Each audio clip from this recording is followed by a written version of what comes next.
Dios les bendiga, mis amados. En esta noche estamos comenzando con un curso que vamos a implementar durante este mes de diciembre. Tenemos docencia, tenemos clase los primeros 3 lunes de diciembre y por lo tanto hemos planificado una presentación de esta materia en cada una de estas oportunidades. El tema es la espiritualidad cristiana. Se ha hablado mucho de lo que es espiritualidad, incluso ha tenido cierto despertar en estos últimos tiempos, a tal grado que se ha incluido en algunas universidades como una materia propiamente dicha, que es requerida cursar para poder obtener un título de licenciatura en teología. Nosotros tenemos, por lo tanto, esta presentación, esta asignatura, como una forma de avanzar en este mismo sentido. Tenemos que reconocer en primer lugar que estamos ante una época de gran despertar espiritual. En la historia cristiana han habido grandes épocas de despertar espiritual, comenzando por el ministerio terrenal de Jesucristo, que fue precedido por el ministerio de Juan el Bautista, y esta, sin embargo, es la época más grandiosa del despertar espiritual que podemos nosotros recordar, que podemos nombrar. De hecho, el pueblo mismo de Israel, aunque tuvo muchos momentos de despertar espiritual, de avivamiento espiritual, sin embargo, Israel mismo esperaba el advenimiento de Cristo como un acontecimiento cimero digno de conmemorar. Lamentablemente no reconoció ese advenimiento de Cristo y por esa razón Israel fue rechazado. No obstante, cuando leemos las escrituras, mis hermanos, podemos observar que en los evangelios hay una manifestación espiritual tan grande en el tiempo que Cristo ministró como nunca antes en la historia se ha dado ni se dio después de Jesucristo. Se da la presencia de muchas presencias o manifestaciones demoníacas, muchos poderes de diabólicos que se manifestaron en ese tiempo. La mera presencia de Cristo despertaba gran, diríamos, gran inquietud, gran ansiedad en el ámbito espiritual, tanto en este plano, amén, nuestro, como también hubo gran manifestación, grandes cambios, aún en el trono mismo de Satanás, que fue sacudido con la victoria de Cristo en la cruz del Calvario. Por eso no podemos, tenemos que nombrar esa época de espiritualidad como la principal para nosotros los creyentes, aunque los judíos no lo reconocieran. Este gran despertar espiritual que comenzó con la presencia de Cristo, continuó a lo largo del siglo I y del siglo II con el surgimiento y expansión del cristianismo primitivo. La iglesia se levantó con un gran poder espiritual. Recordemos en Hechos capítulo 2, en el aposento alto, cuando estaban los 120 reunidos, ese descenso del Espíritu Santo no solamente, diríamos, impactó los que estaban allí reunidos, también impactó la primera comunidad de oyentes de toda Roma que estaban en Jerusalén por ese tiempo y que escucharon el mensaje de Pedro y que también vieron la manifestación del Espíritu Santo y ellos a su vez llevaron ese mensaje a sus respectivas regiones. No solamente eso, sino que la predicación de Pedro, el establecimiento de la iglesia cristiana en Jerusalén, luego la extensión de la iglesia cristiana en Antioquía, luego los viajes misioneros de Pablo y la extensión del evangelio por todo el territorio romano, eso significó un gran despertar espiritual tan enorme que impactó a todo el imperio romano.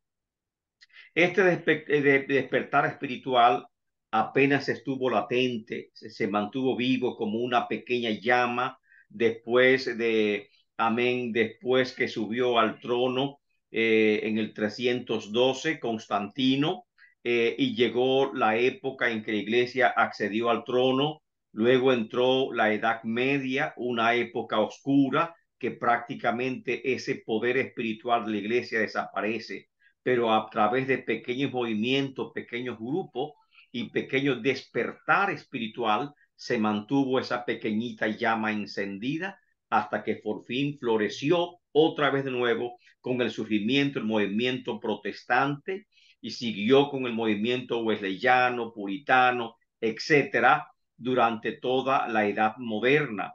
Y lógicamente se matiza, se concretiza con el surgimiento de la iglesia pentecostal o el movimiento pentecostal en el 1900, que es comenzando o inicio del siglo XX, y por lo tanto esta espiritualidad se ha mantenido hasta la fecha de hoy en día, con sus bajas y con su alta, como lo veremos más adelante. La espiritualidad en la sociedad contemporánea, porque ya pasamos la edad moderna, muchos sociólogos están hablando ya de la edad postmoderna y también postcristiana, porque hay una decadencia grande a nivel de los que son los valores cristianos, que tenemos que volver otra vez a nuestros principios. En esta época contemporánea, en lo humano y en lo secular, es notorio un despertar espiritual enorme, aunque lamentablemente no es positivo. ¿Por qué no es positivo? Bueno, primeramente tenemos que admitir que hay un despertar espiritual como nunca antes en la historia, comenzando este siglo XXI. Una influencia cada vez mayor de prácticas y creencias orientales ha invadido nuestros países, el occidente. Ya se practican libremente y han florecido y están creciendo las prácticas de yoga, los brahmanes, las artes marciales, el sánscrito, el budismo, el islamismo, todas estas corrientes teológicas del Oriente, lamentablemente nos están invadiendo, y eso se debe a una gran sed y una hambre espiritual que la sociedad nuestra, la sociedad occidental, está experimentando. Algunos psicólogos, algunos sociólogos están hablando de la muerte de la sociedad occidental, porque hemos perdido nuestros valores y como se ha dejado un hueco espiritual, lógicamente que la población está yendo a otra fuente a buscar esa espiritualidad. Vemos hoy en día, como nunca, incremento de prácticas esotéricas. ¿Qué es el esoterismo? Son prácticas como, por ejemplo, el espiritismo, la parapsicología, una falsamente llamada ciencia, y otras prácticas, por ejemplo, esotéricas, como son el estudio de los campos energéticos del cuerpo humano, en las pránicas, la curación por cristales, los arquetipos, la lectura de iris, la energía cósmica, el aura, las chakras, etcétera, aparte de lo tradicional que es el ocultismo, la brujería, la santería, que han florecido como nunca antes lo hemos visto. Y lógicamente todo esto, de una forma u otra, está influyendo en la sociedad contemporánea, y no solamente en la sociedad contemporánea, sino que también afecta también las creencias en la iglesia e influye también en algunas congregaciones. He asistido a algunos iglesias que algunos hermanos se han presentado conmigo, me dan una tarjeta de presentación, algunos dicen que leen el iris. Me sorprendió que entre iglesias existen hermanos con lecturas del iris, otros que hacen curaciones en salmos, que lógicamente son prácticas místicas, en salmo de pecho apretado, en salmo de esto, en salmo de culebrilla, otros que hacen baños para la buena suerte. Lógicamente que estamos hablando de una mezcla, amén, de prácticas esotéricas, de prácticas, diríamos, oscuras también con lo que es el cristianismo, y el cristianismo lamentablemente se está viendo afectado por estas prácticas erróneas de falsa espiritualidad que intentan penetrar en la iglesia de Cristo Jesús. Y nosotros, lógicamente, no podemos permitirlo, tenemos que estar vigilantes ante el surgimiento de estas prácticas. La espiritualidad actual, a lo interno de la iglesia, lo vemos también, y lo hemos visto ya finalizando el siglo XX, el surgimiento de grandes movimientos, el surgimiento de guerra espiritual, que eso comenzó por la década de los 90, la guerra espiritual, en ese despertar de guerra espiritual, usted veía a los hermanos, amén, que los escritores solamente hablaban de guerra espiritual para vender sus libros, los teólogos, los predicadores solamente hablaban de guerra espiritual, hablaban de mapeo espiritual, hablaban de unción espiritual, y algunos incluso lo ponían en práctica a tal grado que se subía en helicóptero con galones y con tanques de aceite para rociar aceite a las ciudades y ungirla por los aires, o simplemente orando por los aires para reprender los demonios, y hablaba de un sinnúmero de guerra espiritual y diferentes áreas de la guerra espiritual que había que practicar. La teología solamente hablaba de eso en ese tiempo. Luego llegó el movimiento de declaración de fe. Este movimiento se ha mantenido hasta el día de hoy. La superfe, el evangelio a prosperidad, el movimiento apostólico, el movimiento profético, el movimiento adoradores. Han surgido muchos movimientos, y estos movimientos, algunos, amén, tienen muy buena intención porque quieren promover la verdadera espiritualidad, y otros, amén, han tal vez errado un poquito el camino que debían seguir. Estos movimientos, sin embargo, son una indicación de que estamos frente a una época de un despertar espiritual que no solamente se está manifestando en el mundo, sino también en lo interno de la iglesia. En ese sentido, con este nuevo movimiento de espiritualidad, ya las denominaciones tradicionales, amén, prácticamente han desaparecido, se mantienen latentes, pero han disminuido, y el número de iglesias independientes se ha multiplicado exponencialmente. Muchos ministerios, iglesias independientes que no obedecen ni están afiliadas a una denominación. Esto nos indica que ya la época de las denominaciones está pasando y estamos ante una época nueva, muy abierta, de gran espiritualidad, que se expresa de muchos sentidos, y que nosotros tenemos que estar con los ojos bien abiertos porque muchas veces nos pueden errar el camino. Se ha expandido esa espiritualidad, ha abierto nuevas fronteras en Europa, en Asia, en África sobre todo, con grandes predicadores populares, amén, que han llegado también aún hasta nuestros días. Esta espiritualidad también podemos verla en la iglesia, en lo que conocemos como la unción, y hablamos de muchos tipos de unción. La unción de la cachetada, la unción de la patada de mula, la unción de esto, la unción del otro. Aún se habla incluso la unción de la risa, la unción del rugido del león de Judá, la unción del orgasmo, muchos tipos de unción, como tal parecería, amén, que ante ese despertar de espiritualidad, algunos se han tratado de aprovechar para atraer las multitudes hacia ella, sacando beneficio o lucro personal. Y tenemos que tener cuidado con tantas unciones que han surgido, porque muchas veces no se sujetan a lo que es la palabra de Dios, ni se sujetan a lo que es la verdadera espiritualidad. Como consecuencia, hay un enorme transfugismo. Transfugismo significa que los hermanos huyen de una congregación a otra, y en lugar de nosotros concentrarnos en la evangelización de los no creyentes, de los que no son salvos, nos estamos concentrando en conquistar los hermanos de otras congregaciones, y hay una guerra entre iglesias para conquistar las membresías de otros también, atrayéndola hacia ellos con estos movimientos, atrayéndola, diríamos, con estas luces que están pintando de una nueva espiritualidad, de una nueva ola, de una nueva visitación del Espíritu Santo, que muchos, lógicamente, han extraviado el camino. Ahora bien, aquí está algo que se ha visto, la falsa espiritualidad.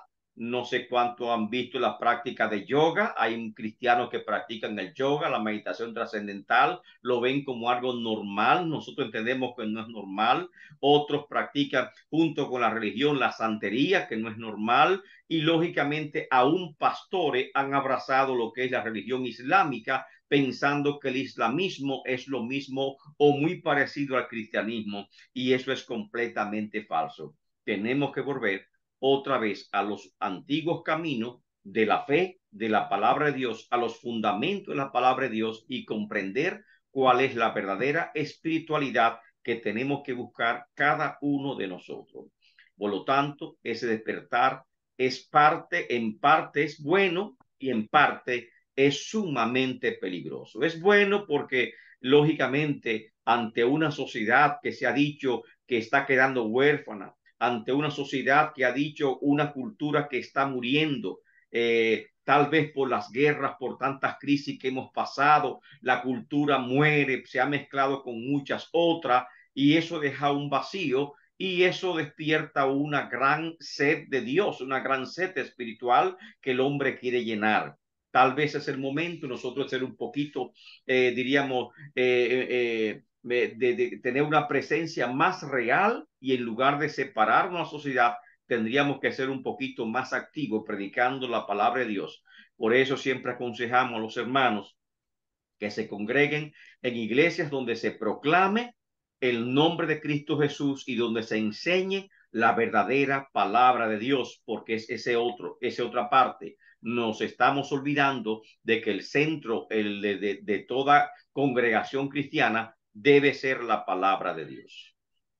El nuevo lenguaje espiritual me habla de esa nueva espiritualidad en la iglesia, sin una vida interior, solo palabra, porque no hay una vida interior de ayuno, de oración, de consagración, de búsqueda de Dios, simplemente de presencia de Dios. Estamos haciendo más énfasis en lo que es el poder de Dios, la unción del Espíritu Santo y no en la relación que el creyente debe tener con Dios, una relación de padre e hijo, y esa relación lógicamente depende el poder y la presencia de Dios en mi vida. De esa relación que nosotros podamos tener con Dios va a depender la unción de Dios sobre nuestras vidas.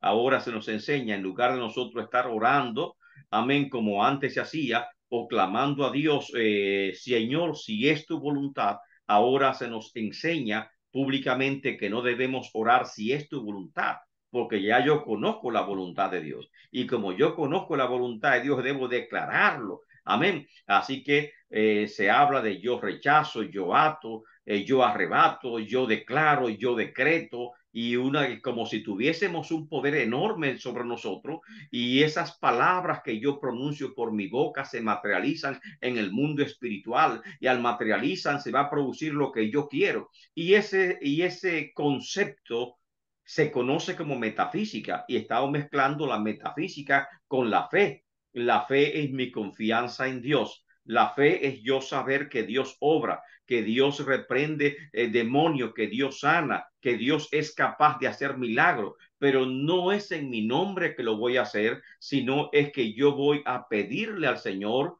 y voy a declarar en el nombre de Cristo que esos milagros se han realizado. Así que no es por el poder de la palabra que yo desato, no es metafísica, no hay ese poder en mí. El poder está en la palabra de Dios y el poder está en Dios. Y por lo tanto, ese nuevo lenguaje que estamos experimentando en las iglesias pentecostales y que está llenando y muchas veces confundiendo a la iglesia pentecostal, ese lenguaje hay que analizarlo, tenemos que concientizarnos un poquito más en la iglesia para determinar lo que es correcto y lo que no es correcto. Lo que es incorrecto, tratar de enmendarlo y volver otra vez a los antiguos caminos que una vez la iglesia pentecostal estuvo recorriendo.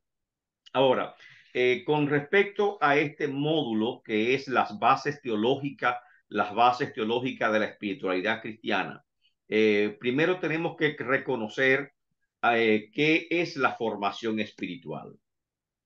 ¿Qué concepto tenemos de espiritualidad?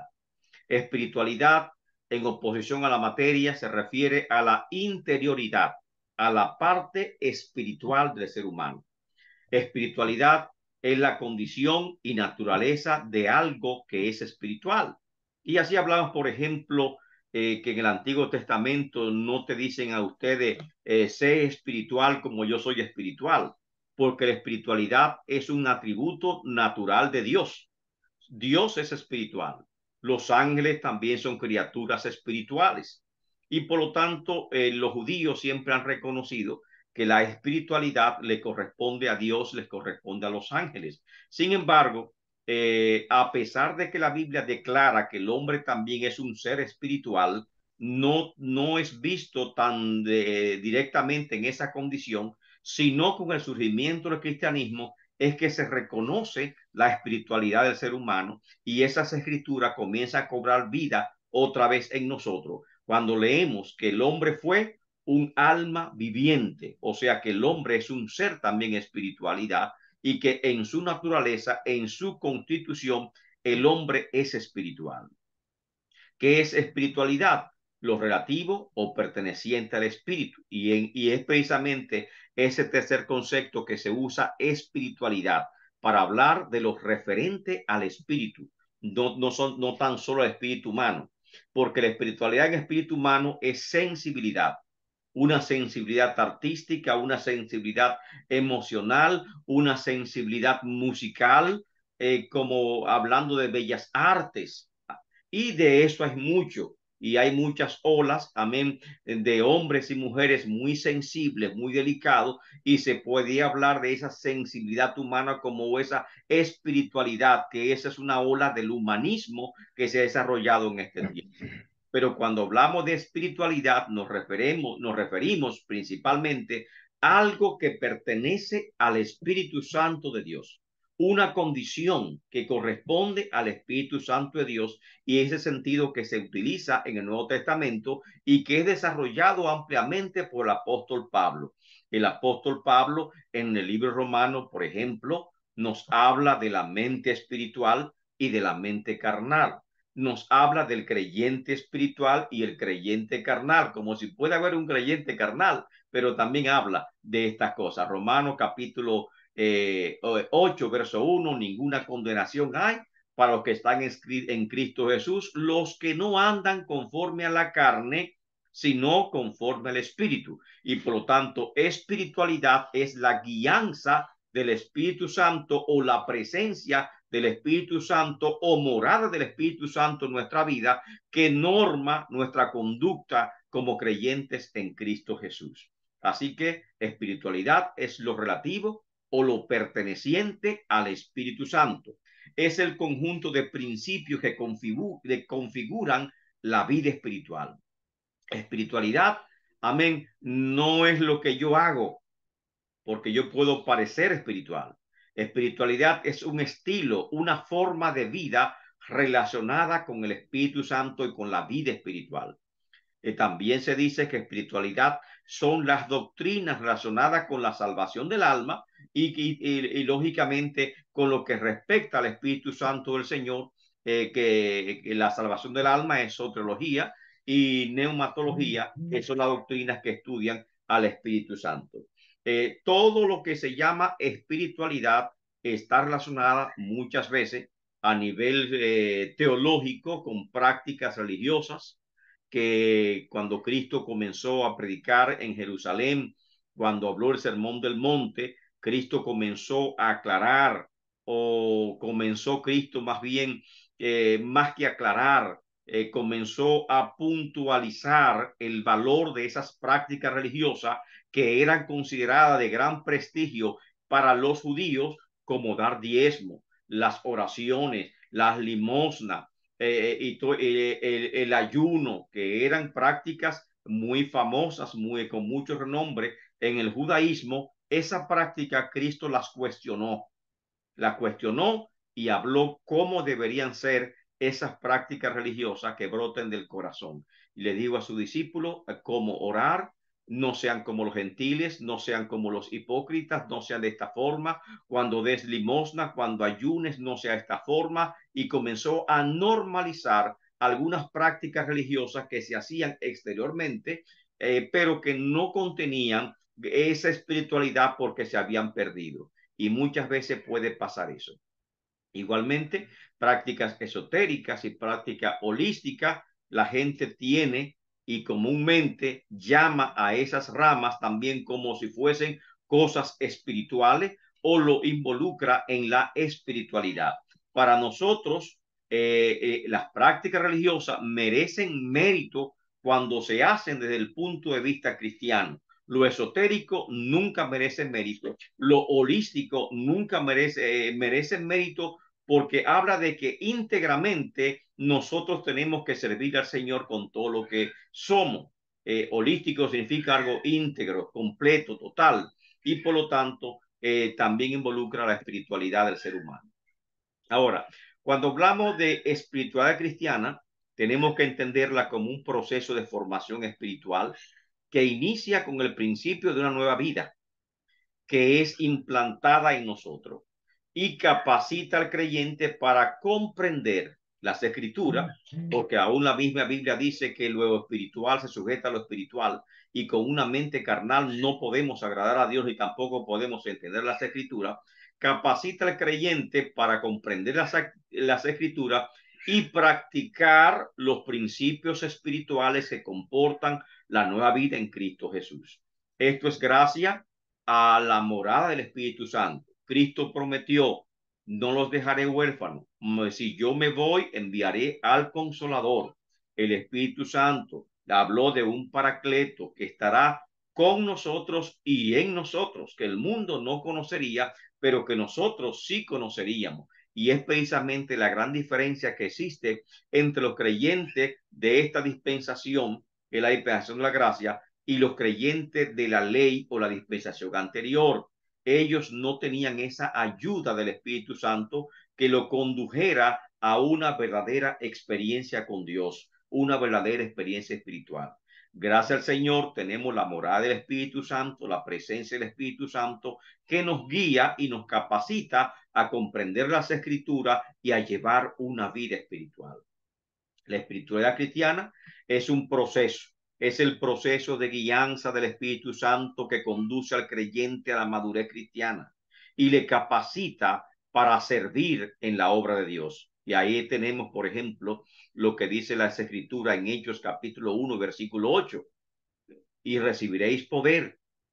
Amén. Cuando haya venido sobre vosotros el Espíritu Santo y me seréis testigo en Jerusalén, en Judea, en Samaria y hasta lo último de la tierra. Por eso le indicó, no se vayan de Jerusalén hasta tanto reciban la promesa del Padre, porque es el Espíritu Santo, como vemos en Hechos de los Apóstoles, quien nos guía a la evangelización, quien nos guía en las misiones y quien guía la vida espiritual de cada creyente y la vida espiritual de la iglesia.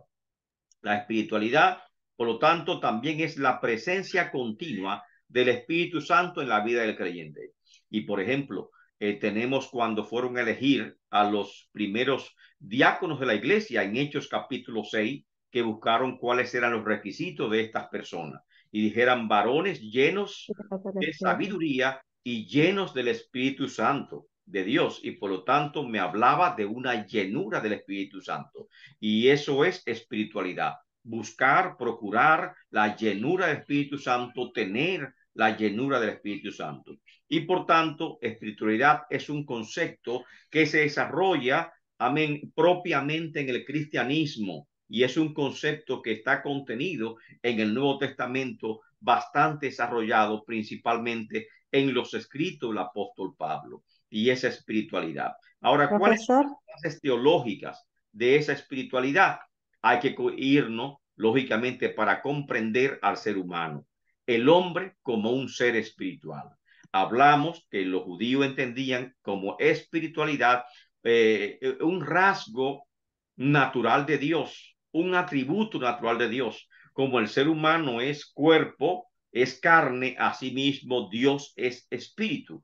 Dios es espíritu porque no tiene miembros corporales, sino que es completamente espiritual, y los ángeles también son espíritu porque tienen cuerpos espirituales. Ahora, ¿el hombre tiene una parte espiritual? Sí, y lo vemos ya desarrollado en el libro de Génesis. No obstante, para la antropología normal, para la antropología moderna, que comprende también la teoría del evolucionismo, el hombre es producto de procesos naturales, el hombre es producto de la materia, y por eso el hombre no es más que materia, y ellos descartan la parte espiritual. Todo el procesamiento espiritual psicológico del hombre, simplemente lo observan como proceso de la materia y solamente esto. Estos procesos presentan de manera uniforme, según ellos, por eso se llaman uniformistas, a lo largo del tiempo, amén, y en un pasado muy remoto comenzaron a desarrollarse y por lo tanto ellos niegan esa condición espiritual del ser humano que es producto directamente de la creación de parte de Dios. Pero en las escrituras, para Dios, el ser humano es por lo tanto, es un ser espiritual y también es un ser único. Amén. ¿Por qué? Porque el hombre es una creación de Dios. Génesis capítulo 1, versículo 26-27, dijo Dios, hagamos al hombre conforme a nuestra imagen y conforme a nuestra semejanza. Amén. Y creó Dios al hombre. En Génesis capítulo 2, versículo 7, dice la palabra que sopló Dios, formó al hombre del polvo de la tierra y sopló en su nariz aliento de vida, y ese aliento de vida es espíritu. Sopló espíritu, del espíritu eterno, del espíritu inmortal de Dios, lo puso en la nariz del hombre, y ese espíritu inmortal de Dios, amén, constituyó el alma humana o creó el alma humana, como vemos en esta figura, y en esa alma humana, por eso dice la Biblia en Génesis 2:7, y fue el hombre un alma vivificante, un alma viviente, un ser viviente, y por lo tanto esa es la base teológica de la espiritualidad del ser humano. El hombre fue creado de manera única y especial, es una creación única y especial de Dios. El hombre en la creación fue dotado con la imagen de Dios. El hombre desde la creación misma tiene dos elementos, un elemento material que es el cuerpo, que es tomado del polvo de la tierra, y un elemento espiritual que procede del soplo de Dios. Y ese elemento espiritual es el alma, es el espíritu, y por lo tanto el hombre es también un ser bipartito, es un ser que tiene materia y un ser que también es espiritual. Pero cuando hablamos de la espiritualidad del ser humano, cuando se desarrolla esta doctrina, tenemos que hablar de tres dimensiones del ser humano. Amén. Y tanto psicológicamente como espiritualmente. El hombre es un ser espiritual, el hombre es un ser psicológico y el hombre es un ser físico. Y tenemos que comprender al hombre en esas tres dimensiones. Los griegos hablaban del hombre también en esas tres dimensiones. Hablaban que el hombre tenía cuerpo, alma y espíritu. Y llamaban, por ejemplo, esos elementos como el cuerpo es el soma, y por eso hablamos de somático o somatizar, cuando se habla, por ejemplo, en psicología de somatizar una enfermedad psicológica, es que yo siento los síntomas de esa enfermedad aunque no la tenga. El cuerpo es soma, el alma es psiqui y el espíritu es neuma. Y estas son, según los griegos, los elementos esenciales del ser humano. La Biblia me habla también de esa dimensión espiritual del ser humano y me habla también no solo de dos elementos, un elemento corpóreo y un elemento espiritual. Me habla que el elemento espiritual es tanto alma como también espíritu. Y por eso cuando el apóstol Pablo escribe, él dice que todo vuestro ser, que todo vuestro entero ser, espíritu, alma y cuerpo, sean guardados irreprensible hasta la venida del Señor. Y por lo tanto me está hablando de tres dimensiones del ser humano y hablamos por lo tanto que el ser humano es un ser tripartito, o sea, está compuesto por tres elementos. En algunas teologías se habla solamente de dos elementos. En otras teologías, como la teología pentecostal, la teología nuestra, amén, hablamos que el hombre es un ser tripartito formado por cuerpo, alma y espíritu, y cada una de estos elementos tiene funciones diferentes. Hablamos, por ejemplo, que el cuerpo es el asiento de los sentidos, los cinco sentidos que tenemos, no solamente los sentidos, en el cuerpo también traemos que la parte biológica del ser humano, esa parte biológica del ser humano tiene que ver también con los instintos, instinto de conservación y otros más. El alma tiene que ver con la parte psicológica, que los griegos llaman psiques, Amén. Y esta psique es importante porque habla de que el ser humano es un ser también que tiene intelecto, que está dotado de intelecto o de conocimiento, y que muchas veces lo ven como la parte que conlleva lo que es la imagen de Dios. Y otros me hablan de espíritu, que es la capacidad que tiene el ser humano de trascender a las cosas materiales. Y eso lo veremos más adelante. Así que en estas tres dimensiones, espíritu, alma y cuerpo, que la Biblia nos habla ampliamente, tenemos que considerar al hombre.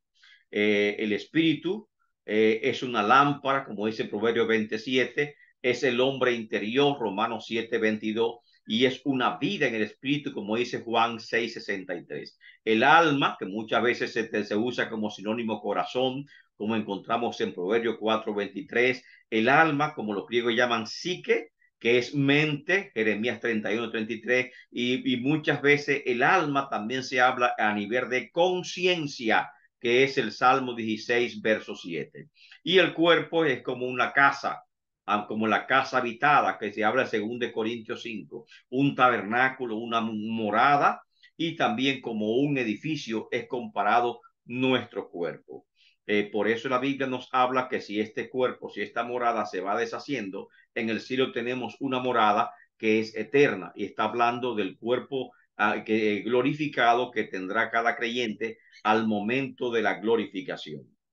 La psiquis es la dimensión psicológica y significa que el hombre está dotado de rasgos psicológicos, y es importante porque eso es parte de la espiritualidad, la parte psicológica. El hombre, se habla de unidad psicológica del hombre. ¿Cuál es esta? Cuando se habla de unidad psicológica, es que el hombre fue hecho, la parte espiritual compone intelecto, sentimiento y voluntad. El hombre tiene pensamientos, nous, pensamiento. Nous también es mente. Entonces, y eso se traduce como intelecto. El hombre tiene sentimiento porque es un ser emotivo. ¿Mm? Y también el hombre tiene voluntad. Y estas tres características, intelecto, sentimiento y voluntad, que el hombre piensa, que el hombre siente y que el hombre también tiene voluntad, es la parte psicológica y son los elementos que conforman la unidad psicológica. Ahora, el hombre como unidad psicobiológica, porque así lo comprende la medicina y la psicología, específicamente la psicología, el hombre es un ser psicobiológico. Cuando hablamos de sentimientos, los sentimientos son reacciones psicobiológicas. Cuando hablamos de emociones, las emociones son reacciones biológicas porque son espontáneas del cuerpo humano.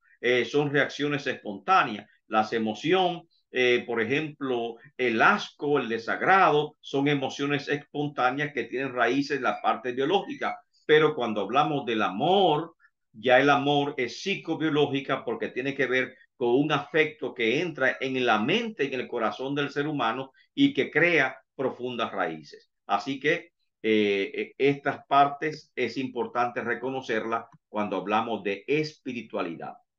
Hablamos de psiquis y neuma, que representan la interioridad del ser humano. Psiquis es pensamiento, o psiques, como llaman los griegos. Neuma, le escribí mal, es con P por delante. Neuma representa espíritu, la parte espiritual. El hombre es un ser con una dimensión psicológica, así tenemos que reconocerlo desde que lo creó Dios. Y muchas veces nosotros, cuando leímos al Génesis, nos preguntamos por qué Dios creó al hombre primero y después la mujer, y esperó que el hombre se sintiera solo para llevar a la mujer.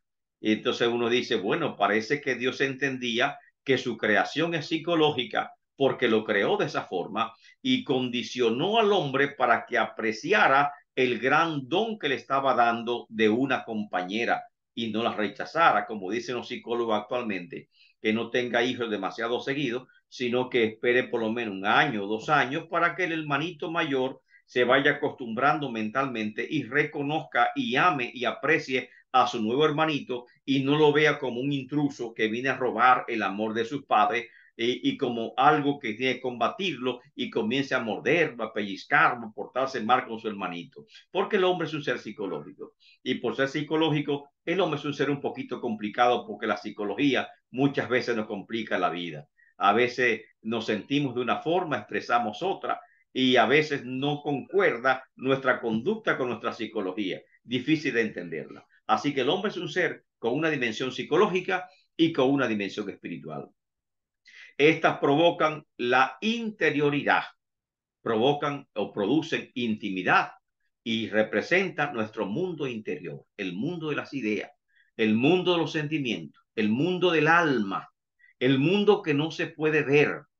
Y cuando estos psicólogos comenzaron, no psicólogos, amén, psiquiatras comenzaron a curar los problemas mentales, no entendían cómo curarlo porque pensaran que las enfermedades mentales eran una enfermedad del cerebro, que el cerebro era responsable de las enfermedades mentales.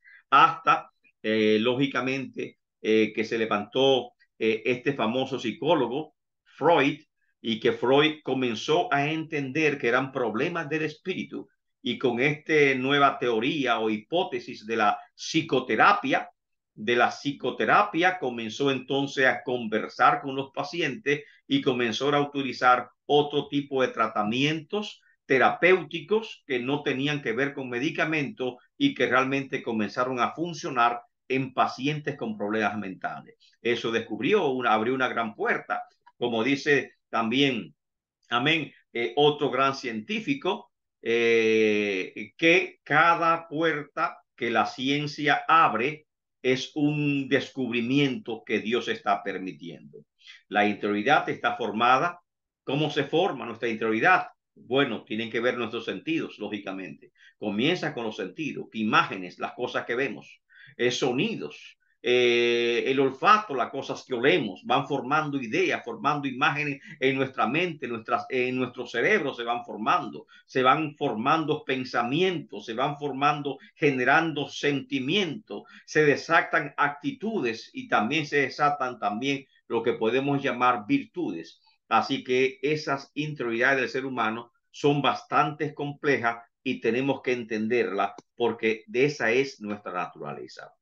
Ahora, ¿cuáles son los rasgos de la personalidad del ser humano? Muchos rasgos para saber. El hombre fue creado como un ser personal y libre. Significa, como a pesar de que muchos dicen que no tenemos esa libertad para nada y que somos totalmente esclavo del pecado y esclavo de Satanás, no es cierto, porque la Biblia lo desmiente. El hombre es un ser personal y libre. Como persona tiene los siguientes rasgos. Tiene autoconciencia, es consciente de su propia existencia, sabe de que existe. Como dijera un gran filósofo, un gran sabio, ergo sum.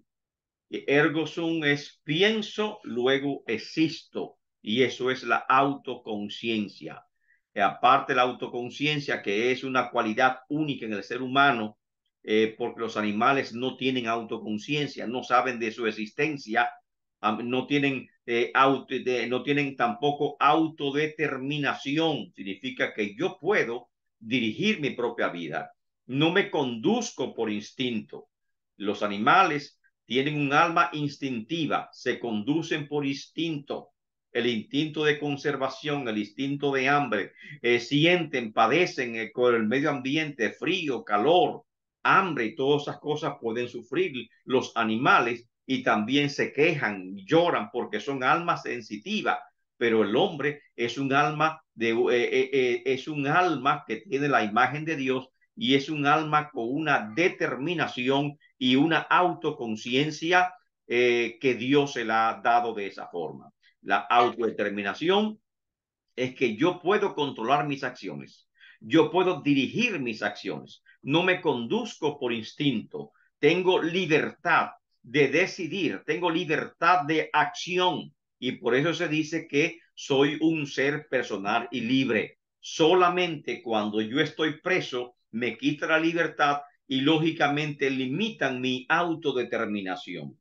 Algunos sistemas que controlan y coartan a la mujer y la tienen prácticamente indefensa, están coartando y limitando la autodeterminación de las mujeres. Y también muchas veces limitan la autodeterminación de los niños, de los infantes. Pero el ser humano libre, adulto, tiene autoconciencia, que sabe que existe, sabe quién es, que eso se llama también alteridad, sabe que es distinto a los demás y tiene autodeterminación, es decir, la voluntad que se expresa en tomar sus propias decisiones y sabe también que es completamente original.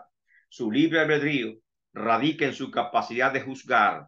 El hombre juzga, el hombre elige, el hombre decide, el hombre actúa. Y por eso aquí están las tres dimensiones del ser humano en esta imagen que le estamos presentando.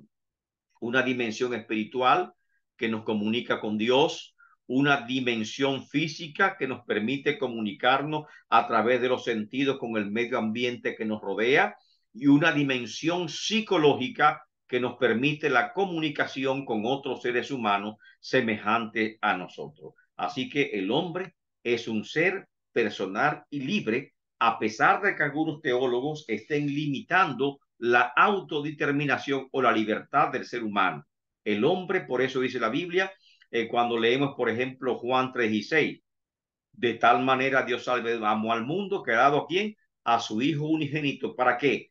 Para que todo aquel que en él crea, porque no te obliga a creer, y por lo tanto es una decisión que debes tomar. Y por eso nos dice, fórzalo a entrar, que predica la palabra a tiempo y fuera de tiempo, convéncelo, persuádelo. No podemos obligarlo, pero sí podemos persuadirlo, convencerlo. Y por eso dice, derribando todo argumento que se levante contra Dios. O sea, hay muchos argumentos que tenemos que derribar y eso es lógicamente trabajando en la conciencia del ser humano, en la determinación del ser humano para que el ser humano voluntariamente venga y reconozca al Señor. Y esa es una parte importante del ser humano.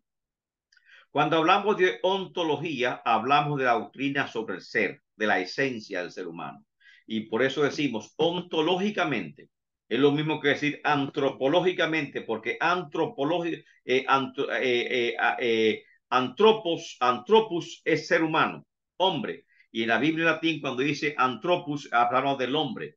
Antropológicamente, el hombre es un ser espiritual, es un ser religioso por naturaleza.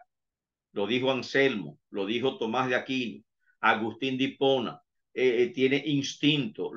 Hablando de instinto, de pulsaciones, Freud habló de esos instintos, de esas inclinaciones innatas que tiene el ser humano. O sea, tanto teólogos como psicólogos han hablado de la naturaleza del ser humano y la han desarrollado ampliamente.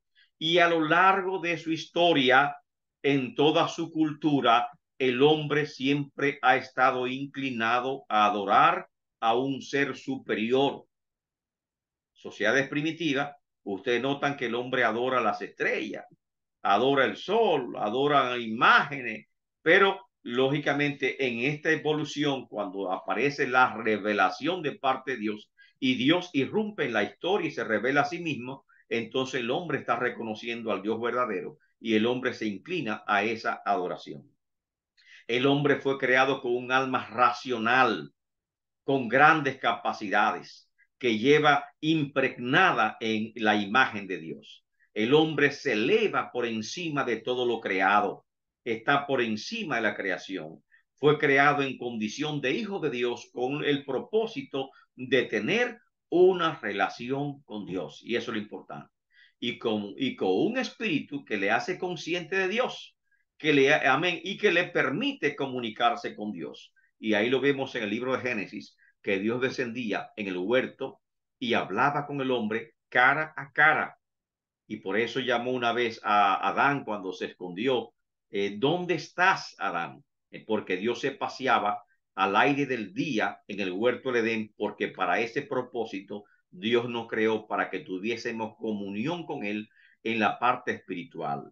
Y cuando perdimos, amén, por causa del pecado, el pecado nos alejó de Dios y esa parte espiritual quedó lamentablemente, diríamos, manchada, quedó rota, esa parte espiritual, y es ahora con la restauración, con la conversión, con el nuevo nacimiento, que se va construyendo esa parte espiritual que el pecado destruyó por causa de Satanás.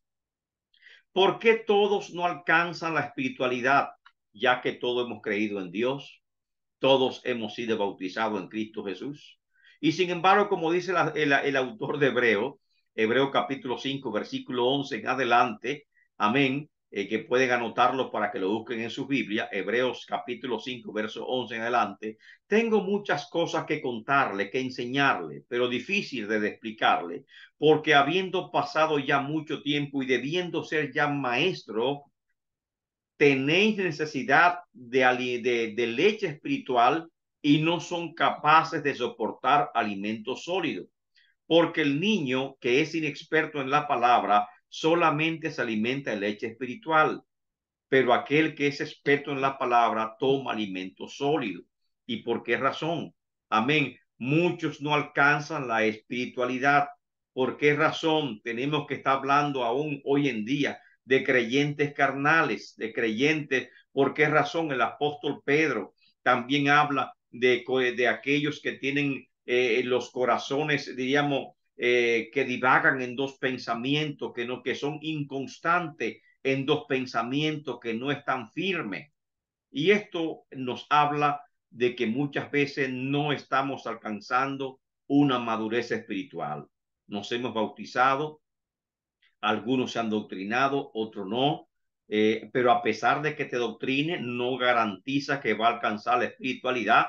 La espiritualidad hay que buscarla, tenemos que ser proactivos, tenemos que procurar nuestra propia espiritualidad y estar a la altura de las demandas de Dios en esa espiritualidad. Así que la vida de los creyentes así parece indicarlo. O usted dice, no, que todos los creyentes somos espirituales, según dice una teoría, que tan pronto yo creí, ya tengo la morada del Espíritu Santo de manera automática y ya estoy sellado de manera automática y no tengo más nada que hacer.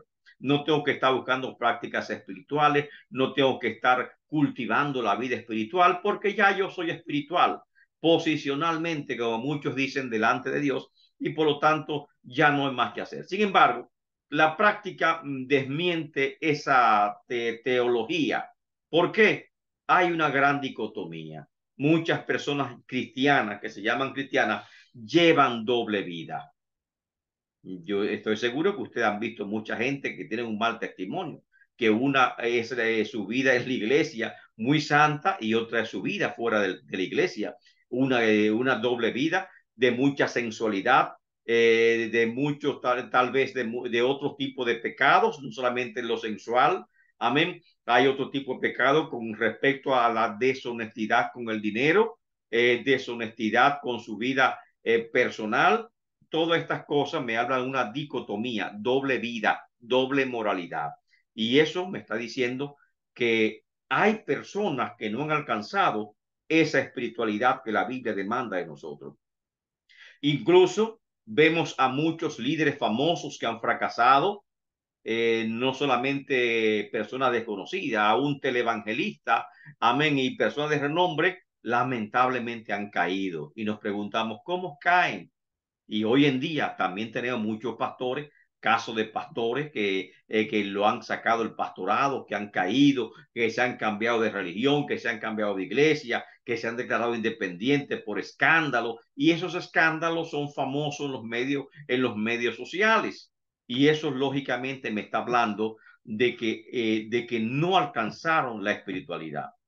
No basta tener buenas intenciones, no basta esforzarse mucho, hay que ser consciente de cómo nosotros alcanzamos la verdadera espiritualidad y por eso estamos estudiando este curso de lo que es espiritualidad cristiana, para que no se confunda con otros tipos de espiritualidad que la gente practica hoy en día. ¿Cuál es la verdadera espiritualidad? Número uno, la verdadera espiritualidad está centrada en Cristo, su mensaje de buenas nuevas, el Evangelio de Jesucristo. Número dos, la verdadera espiritualidad requiere disciplina y propósito. Aleluya. es un poquito más difícil porque está hablando de disciplina, que es control. Amén. Propósito, que me habla hasta dónde yo voy, yo saber quién soy, yo saber cuál es mi propósito. Una verdadera espiritualidad no es un proceso desordenado, porque muchas veces cuando surgieron los movimientos pentecostales, se entendía la espiritualidad como un movimiento desordenado y comenzábamos a hablar en lengua, comenzamos a danzar, a darnos golpes con los bancos, y que nadie se sujetaba porque lo que el Espíritu diga eso se hará. No, la verdadera espiritualidad no es un proceso desordenado. Aún el apóstol Pablo nos dice que el Espíritu se sujeta al profeta. Y por esa razón, aun cuando yo soy, por ejemplo, estoy bajo la unción del Espíritu Santo, debo aprender a controlarme, porque el Espíritu se sujeta al profeta y Dios es un Dios de orden, como dice el apóstol Pablo en Primera de Corintios, capítulo 14, cuando habla de los capítulos, sí, cuando habla de los Romanos 12, cuando habla de los dones del Espíritu Santo. La verdadera espiritualidad no se basa en prácticas externas, como la santería, por ejemplo, y otras prácticas más, prácticas religiosas externas. No es eso, llevar un hábito, una promesa, no son prácticas externas. La verdadera espiritualidad, el único camino es la absoluta transformación interior. O sea, el primer paso de la verdadera espiritualidad es el nuevo nacimiento. Juan capítulo 3. Nicodemos fue ante Jesús y le dijo: Señor, sabemos que viene de parte de Dios como maestro, porque nadie puede hacer las obras que tú haces si no viene de parte de Dios. Y el Señor abruptamente le interrumpe y le dice: de cierto te digo, que si no nace de nuevo, no puedes entrar en el reino de Dios. Y el reino de Dios es la esfera de la iglesia. Nosotros, la única forma de nosotros ser salvos, de entrar en ese reino que Dios está predicando, de ese reino que dijo que vino a nosotros y que nosotros estamos en ese reino ahora mismo, es a través del nuevo nacimiento. Esa es la única forma de entrar. Lógicamente, después del nuevo nacimiento, es que nosotros nos bautizamos, declaramos públicamente la aceptación de Cristo Jesús y nos bautizamos. Y el Espíritu Santo sigue ayudándonos para darnos crecimiento espiritual. Y ese crecimiento espiritual tenemos que cultivar la vida espiritual para que la espiritualidad siga aumentando y siga fluyendo a través de nosotros. Recordemos lo que dijo Cristo en Juan capítulo 15. Yo soy la vid verdadera y mi Padre es el labrador. Todo pámpano que no está en mí o que está en mí lleva fruto, y separados de mí nada podéis hacer. O sea, nosotros no nos nutrimos a través de Cristo Jesús y tenemos que estar injertados en él, y esa es la verdadera espiritualidad, si estamos injertados en Cristo Jesús. Así que Dios demanda fructificación, amén, después que nosotros alcanzamos espiritualidad. Aquel que está en mí será limpiado. Eso es espiritualidad, porque la espiritualidad también es un proceso de limpieza espiritual. Todas aquellas cosas que te estorben tu crecimiento, debe quitarlo. Todo lo que estorbe tu crecimiento espiritual, quítalo. Lo dice el autor de Hebreos, capítulo 12.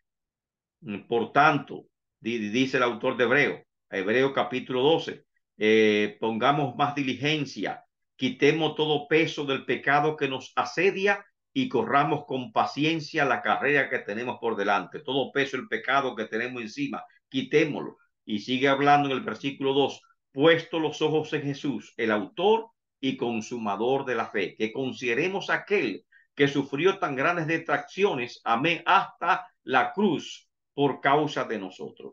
Así que el único camino, el camino absoluto de la verdadera espiritualidad, está a través del nuevo nacimiento. Si la iglesia no predica el nuevo nacimiento, está mal. Si un creyente que se llame creyente no ha experimentado el nuevo nacimiento, también está mal. El primer paso es el nacer de nuevo. Y en la práctica, en la vida cristiana, la espiritualidad es un proceso continuo de guianza del Espíritu Santo, donde damos pequeños pasos. Comenzamos con pequeños pasitos, como bebés, tomando la leche espiritual no adulterada, como dice el apóstol Pablo. Bebé, tomad esa leche espiritual pura, no adulterada, no mezclada con agua, no mezclada con otras sustancias que nos pueden hacer daño, sino que tenemos que nutrirnos directamente de esa leche espiritual y así podemos crecer, que es un superalimento espiritual. Y después del superalimento espiritual, con la práctica, con la experiencia, en la medida que crecemos, nos van dando alimentos más sólidos para seguir creciendo espiritualmente hablando. La espiritualidad en la práctica debe ser fortalecida continuamente por las prácticas espirituales y ejercicios espirituales. Esas prácticas espirituales, ¿cuáles son? Lectura de la palabra, meditación de la palabra, estudio de la palabra, la oración, el ayuno, los retiros, que muchas veces no practicamos el retiro. Amén. La adoración es importante, una vida de cúltica, una vida de adoración a Dios. La adoración incluye los cánticos, los signos espirituales, estar en el ámbito de ese mover del Espíritu Santo en el entorno a la iglesia.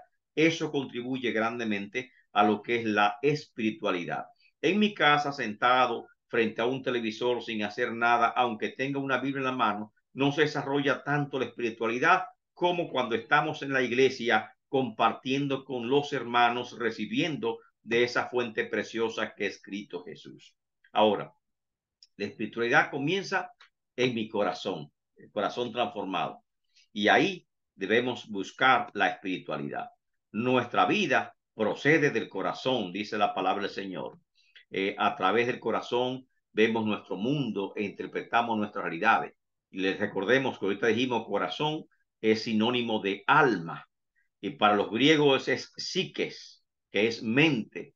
A través de nuestra sal, del alma, nosotros podemos ver todo. Proverbio 4:23 dice, sobre toda cosa guardada, guarda tu corazón, porque de él mana la vida. Y en el discurso del Sermón del Monte, en Mateo capítulo 6, versículo 22 al 23, Cristo me habla también del corazón o del alma humana y habla en diferentes sentidos sobre esa alma humana. Dice, lámpara del cuerpo es el ojo, es lo que tú ves. O sea, tú estás mirando con el ojo del alma. Así que si tu ojo es bueno, todo tu cuerpo estará lleno de luz. Ese es si tu corazón está bueno. Si tu ojo es maligno, en cambio, todo tu cuerpo estará en tiniebla. Y así que si la luz que está en ti hay tiniebla, ¿cuánto más no serán las tinieblas mismas? O sea que lamentablemente el que no anda en luz, porque para tanto este concepto de Cristo que habla de luminosidad, la luminosidad es el andar del creyente que es espiritual, que anda en la luz de Dios. Y Juan, el apóstol Juan, en sus cartas, amén, habla que el creyente es luz. Y si somos hijos de Dios, tenemos que andar en luz, porque Dios es luz. Y por lo tanto, la espiritualidad en el lenguaje juanino, la teología de Juan, es luminosidad. Y cada creyente tiene que tener la luminosidad, o sea, esa revelación de parte de Dios en su corazón que le permita esa guianza del Espíritu Santo del Señor. Y el apóstol Pablo, lógicamente, habla de espiritualidad, que es el concepto más tradicional que usa el apóstol Pablo. La mente espiritual, el hombre espiritual. Habla del hombre natural o el hombre animal. Y cuando habla el término hombre animal, es el hombre que es guiado por el ánima. Ánima es el alma igual que los animales. Pero estos no somos nosotros. El corazón determina lo que somos. La bondad o la maldad radica en el corazón. Proverbio 23:7. Porque ¿cuál es su pensamiento? En su corazón tales. Si tu corazón es malo, es porque tú eres malo. Así que no vamos a cambiar tu conducta. Primero hay que cambiar tu corazón de adentro hacia afuera. Lucas 6:45. El hombre bueno, del buen tesoro, de su corazón saca lo bueno. El hombre malo, del mal tesoro de su corazón saca lo malo. Porque de la abundancia del corazón habla la boca. Y Cristo dijo, por su fruto lo conoceréis. Y lamentablemente, a veces cuando somos sectarios o somos religiosos, queremos convertir a la gente cambiando su conducta. Y lo que tenemos que exponer a las personas a la palabra de Dios, confrontarlo con la palabra de Dios, para que sea la palabra de Dios el que produzca un cambio en su corazón. Y ese cambio en su corazón, como vimos anteriormente, se llama nuevo nacimiento. Y este nuevo nacimiento es que produce ese despertar espiritual en cada uno de nosotros. Tu corazón es el centro de tus decisiones. Tu corazón es el centro de tu voluntad. Gobierna tu corazón y estarás gobernando tu misma vida. Y la Biblia habla de que yo debo amar a Dios ¿con qué? Con toda mi corazón, con todo mi alma, con toda mi mente, con todo mi cuerpo.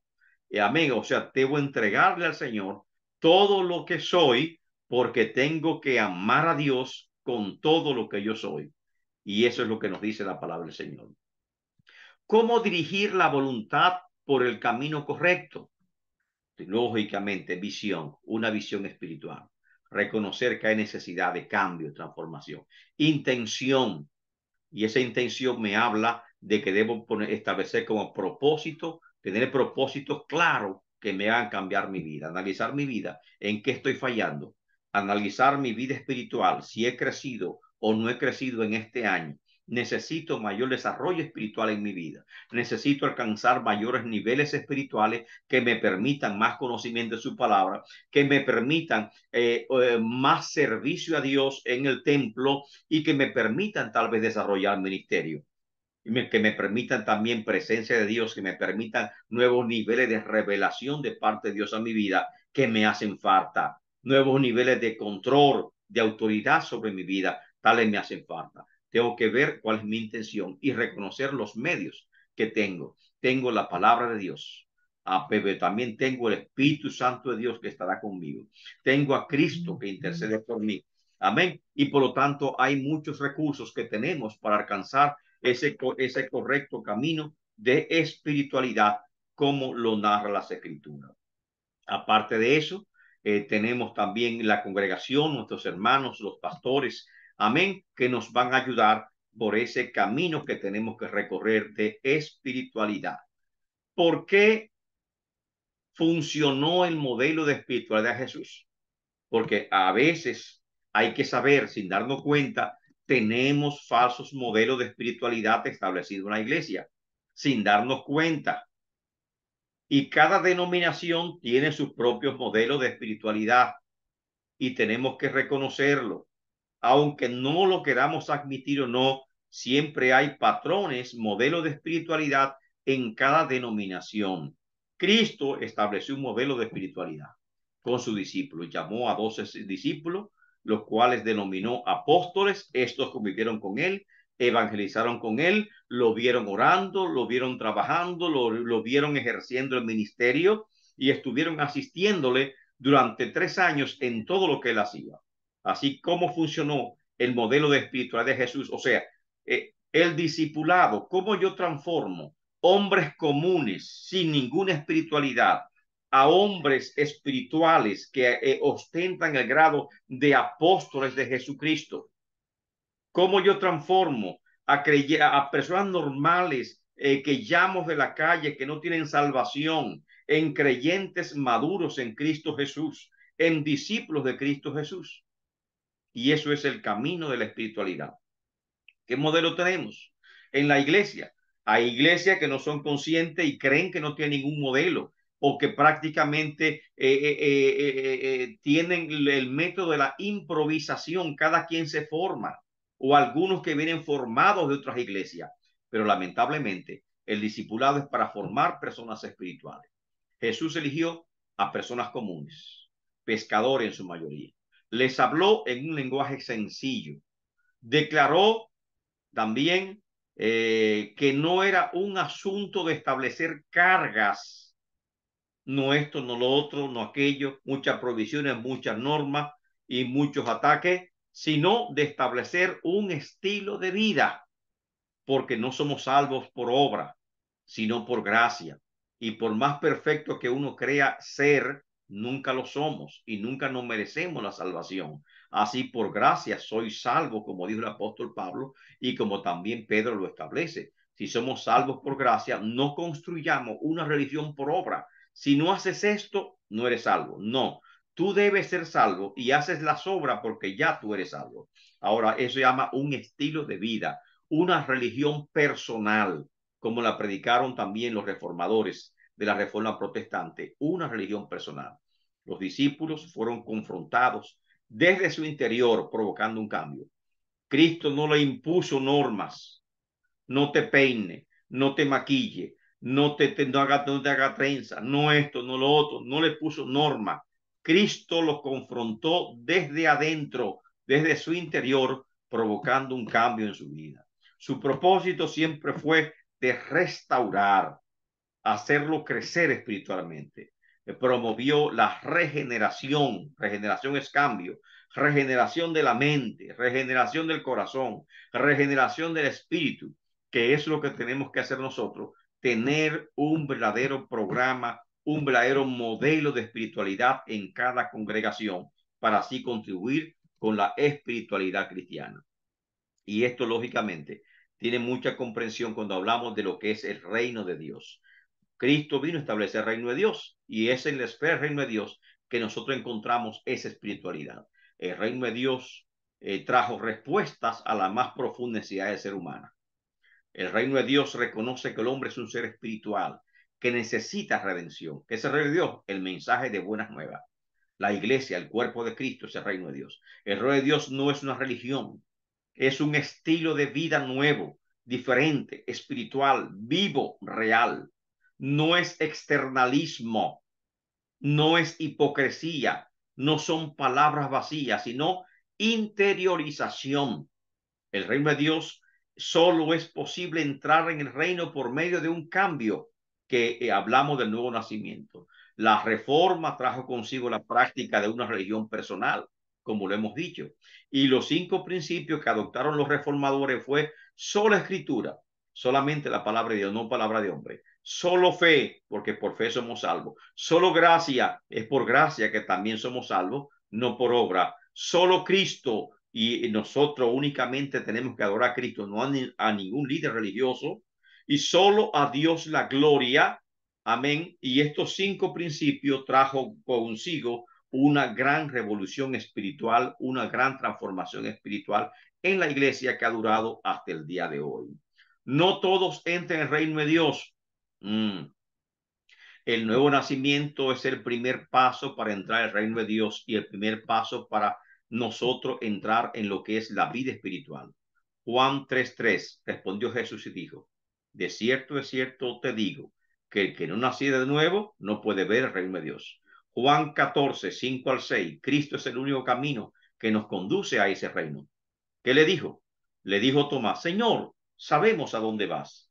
¿Cómo pues podemos saber el camino? Y Jesús le contestó: yo soy el camino, la verdad y la vida. Nadie viene al Padre si no es por mí. Ahí está el camino de la espiritualidad trazada.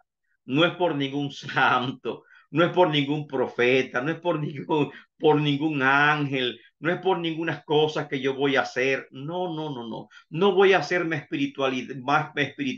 más espiritual si llevo un gorro, una gorra, un uniforme, un hábito encima. No seré más espiritual por una medalla, por una cruz que estén encima, o por un, diríamos, o por un azabache que yo tenga encima, o un resguardo que tenga encima. No, es que si llevo a Cristo en mi corazón, seré más espiritual, más espiritual. Si el Espíritu Santo, el Señor, está conmigo, entonces yo seré espiritual. Estar en el reino de Dios, en ese reino que Cristo vino a predicar, es ser positivo, es portarnos bien a pesar de nuestra maldad. Dicen, llevar una vida buena, ejemplar. No solamente eso, vestirnos decentemente. Ese es el error que la gente piensa. Eso es lo externo y no podemos estar llevándonos las cosas externas. Estas prácticas externas que deben ser provocadas desde adentro, no desde afuera. Y lamentablemente, aún hay congregaciones y creyentes que están desde afuera hacia adentro. Y esas prácticas externas no nos conducen a la espiritualidad. El ser humano, para alcanzar la espiritualidad verdadera, necesita redención. Y la redención no solamente es un acto, es también un proceso. Y como proceso involucra espíritu, alma y cuerpo, como dice el apóstol Pablo en 1 Tesalonicenses capítulo 5, verso 23. El mismo Dios de paso santifique por completo y todo vuestro ser, espíritu, alma y cuerpo sean preservados irreprensible para la venida del Señor Jesucristo. Muchos sistemas fallan porque ven al hombre en un solo aspecto y no se enfocan y se enfocan solamente en una sola dimensión, en el cuerpo. La espiritualidad no está en el cuerpo. No use esto, no use aquello, no esto, no otro, no está en el cuerpo, está en el interior. Es un error enfocarse también únicamente en el alma y olvidarse del cuerpo, porque otros, amén, se enfocan en el alma y que el cuerpo no es importante, y ahí está la rama de los gnósticos, que creen que el pecado no le afecta porque ellos han alcanzado un grado de luminosidad tan grande que por lo tanto la salvación depende de ese grado de luminosidad. Una espiritualidad que se enfoca solo en el reino futuro también es incorrecta. Por lo tanto, es una espiritualidad errada que solo atraerá decepciones y fracaso, porque no puede ser así. La espiritualidad también ha de ser, considera el hombre en su integridad, espíritu, alma y cuerpo, y eso debe hacer. El apóstol Pablo me habló de la mente espiritual y de la vida espiritual, y eso habla 1 Corintios capítulo 8. Leas ese capítulo para que vean lo que es la mente espiritual y la mente carnal. Y de esta forma nosotros sentamos lo que son las bases teológicas de lo que es la espiritualidad cristiana. Luego veremos algunos aspectos en la próxima lección del próximo lunes. Vamos a ver aspectos importantes acerca de la espiritualidad, pero nos enfocaremos en los aspectos psicológicos de la espiritualidad. Y la tercera sección, que es la última, vamos a ver la espiritualidad y la motividad o emotividad, o sea, nuestros sentimientos, cómo nosotros manejamos los sentimientos. Y en este caso hablamos de inteligencia emocional y hablamos de que de cómo nosotros honrar a Dios a través de nuestros sentimientos, permitirle que a Dios que opere a través de nuestros sentimientos, lo cual es de gran importancia para todos nosotros. Amén. De esta forma terminamos esta lección en el día de hoy para continuar luego con la próxima en la próxima